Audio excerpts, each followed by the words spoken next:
During the early to mid-1300s, the bubonic plague was formed. Originated in China, this bacteria has been the cause for the death toll that ended 25 to 75 million people. It is now commonly known as the plague or Black Death. Its name, Yersinia Pestis, comes from a physician and bacteriologist, Alexandre Yersin, who actually discovered the disease in Hong Kong.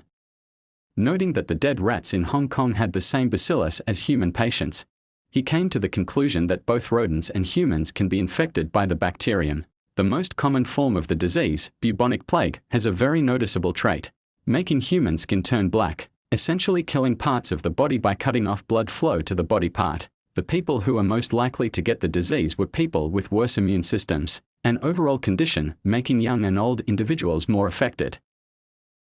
Because the citizens were desperate for treatment, some used desperate measures like bloodletting with the desperate hopes to detoxify themselves.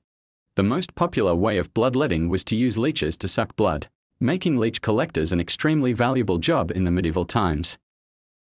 However, only during the year 1898 did a French physician, Paul-Louis Simond, discover the way this bacteria spreads.